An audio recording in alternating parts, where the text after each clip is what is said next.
Today is the third Sunday of Lent, dear brothers and sisters, and I wish to welcome you warmly to this reflection. Our first reading today from the book of Exodus reminds us of how the Israelites complained of thirst during their journey to the promised land, and God answered and gave them water.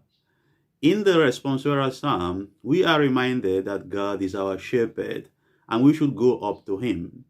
In the second reading, St. Paul reminds us that even though we were sinners, God already gave us our Lord Jesus Christ as our justification, and through Jesus, he has poured into our hearts his love.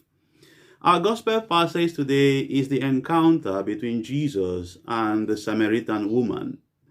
I would like us to go step by step in order to appreciate the connections and the lessons in these readings. First, I like to say clearly that our life is a journey. Our life is a journey, and most times, or basically, we don't know where this journey is going to end. This our journey could be marked with tiredness, emptiness, restlessness, confusion, complaints, hunger, and all that. But the fact is that in this our journey, we notice and we experience our weaknesses, our limitations, our shortcomings, and the fact that we are human beings and we cannot embark on this journey and be successful just on our own human strength. We need the Lord in order to walk freely. We need the Lord in order to be nourished. We need the Lord in order to quench the thirst that we experience. And that's why St. Augustine says that, Lord, you have made us for yourself, and our souls are restless until they rest in you. It is only God who can rejuvenate us. It is only God who can renew us. It is only God who can nourish us.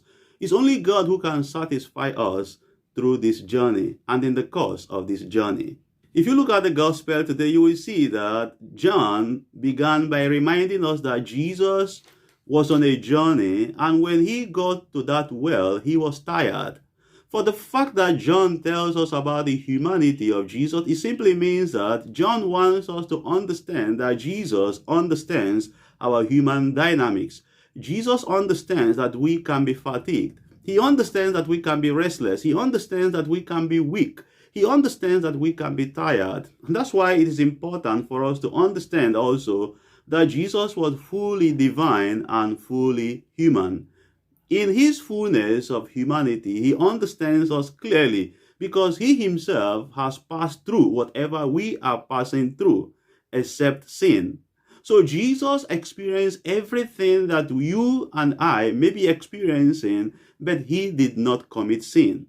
So he understands that you are tired. He understands that you are fatigued. He understands that people abandoned you. Your friends abandoned you. That emptiness, that tension, that restlessness, Jesus experienced all this. And that's why he is in a better position to understand us. And that's why he comes to us. And this brings me to the second part of this reflection, that Jesus was the person who was waiting for this Samaritan woman. It was an encounter that really was a very personal encounter because the disciples of Jesus, they had gone to the city to buy what they could eat. So Jesus was left alone with this woman.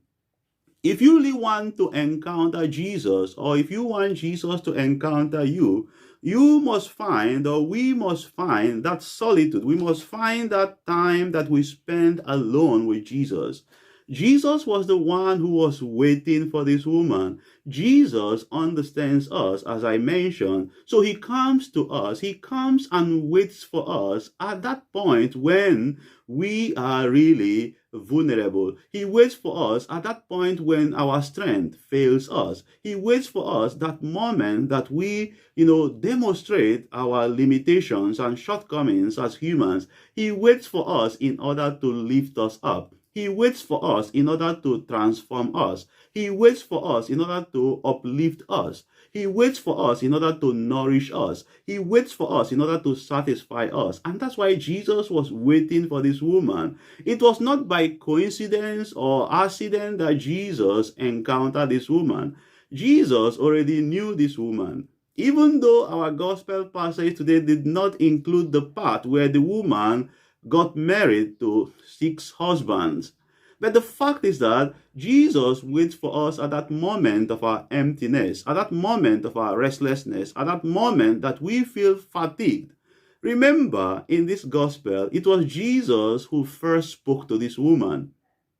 This woman was not the one who spoke to Jesus first. Rather, it was Jesus who opened the conversation. And look at how the conversation went on and went on. And you could see, really, that this woman had a very close mind because of what we call ancestral enmity, ancestral tension, ancestral problems.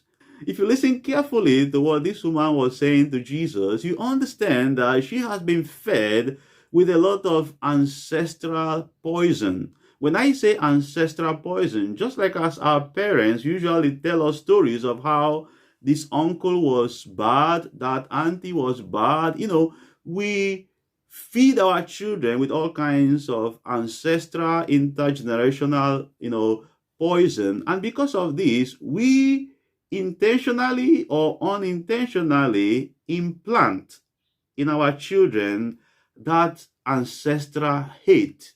We implant in them that hatred that affects their thoughts, their words, their actions, and everything about them.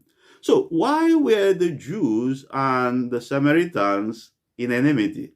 Number one, remember that in the reign of Rehoboam, after Solomon, in the reign of Rehoboam, Israel divided into 2 nations or into 2 kingdoms. The northern kingdom retained the name Israel with the capital in Samaria. That's where the Samaritans come from.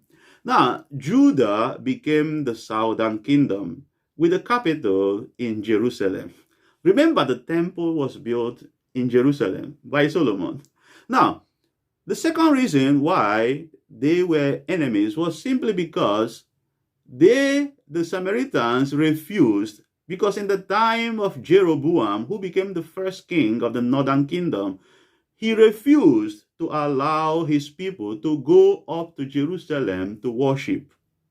So they decided to worship in Mount Gerizim, whether you call it Gerizim or whatever, but the fact is that they were worshiping in a different place. They were not allowed to go to Jerusalem.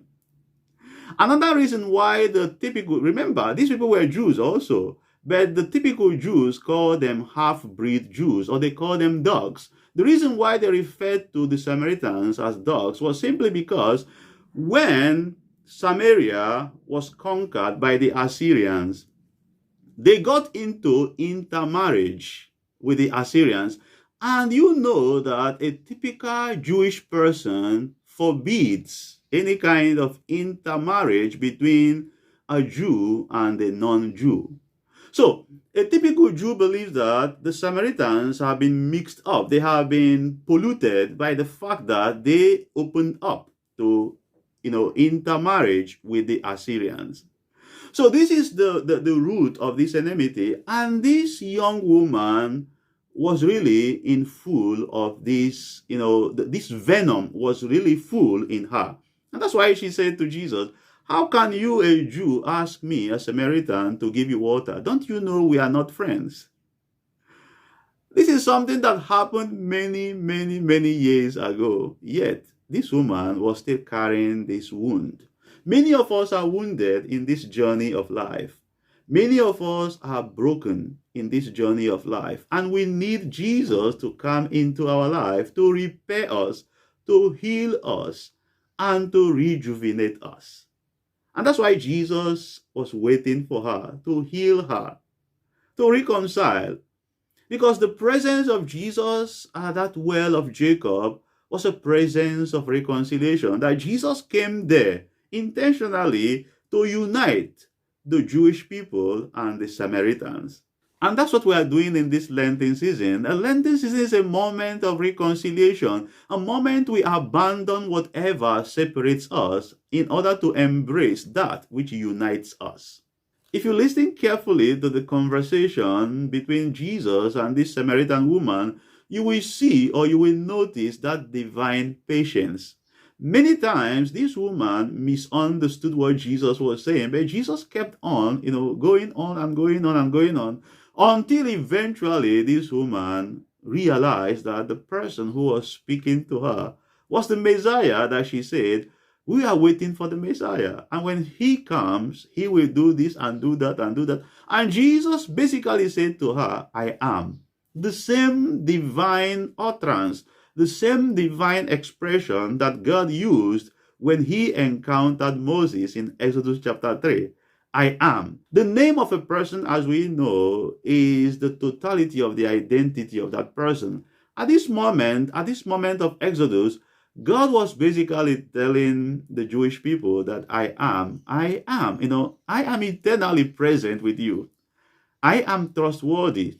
I am immutable. The same thing when Jesus said to this woman, I am, is the one standing before you. It simply means that the water that Jesus is going to give is the kind of water that is unchangeable.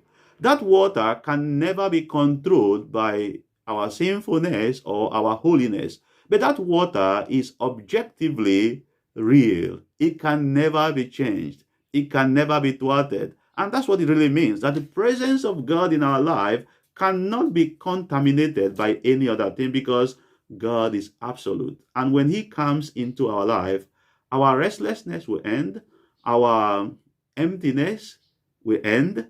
Everything that does not bring happiness and fulfillment to us will come to an end. This is what happened to this woman. She experienced transformation. She was nourished. She experienced joy and happiness. If we read the full version of this story, she actually ran to the village to invite the people to come and see a man who has told me everything about my life.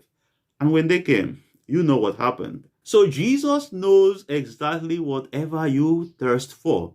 Many of us thirst for life. We thirst for happiness, for joy, for fulfillment, for stability in relationship, for prosperity in business, for peace in our marriage, peace in our families, for clothing, for shelter.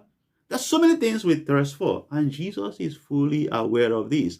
But what he's basically asking us is to allow him to establish his presence in our lives.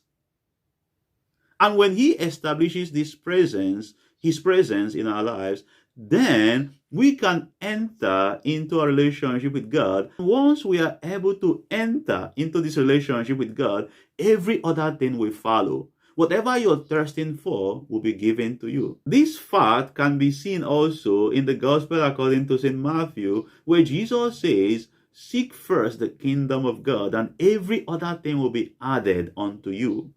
It's all about having a relationship with God. And that's why Jesus said in this passage that you don't need to go to Jerusalem, you don't need to go to Samaria, but the fact is that anyone who is worshiping God will worship God in truth and in spirit. The simple explanation to this is that God is ubiquitous. He is everywhere. You don't really need to be in a certain place to worship him. And there is no reason why you must say that only in this place that you can encounter God, because you can encounter God everywhere, especially from our souls. So you don't need to go to Jerusalem or to go to Africa or to go to Asia or to go to Europe or go to Australia or go to South America before you encounter God, because God is everywhere.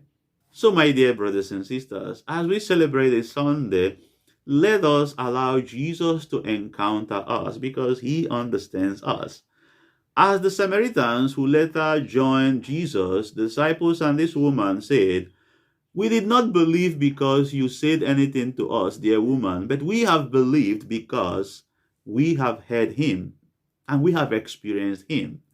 So my prayer for us is that as we continue our journey in this Lenten season, that we may have that openness like this woman in order to encounter Jesus. And as soon as we encounter Jesus, our life will be transformed.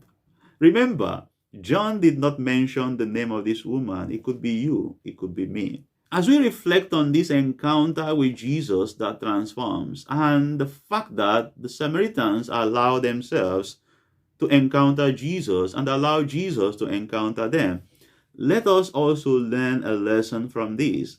that we should not talk about people unless we have encountered them. It's always easy for us to rely on what people said about others to us, but that is wrong. It's always better to encounter someone, experience someone, so that you be in a better position to say, this is how this brother is, this is how this sister is.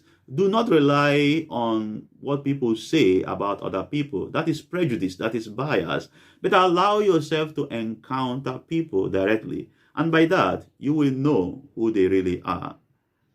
God bless you, and thank you very much for listening to this reflection. Happy Sunday. Please do well to share this video.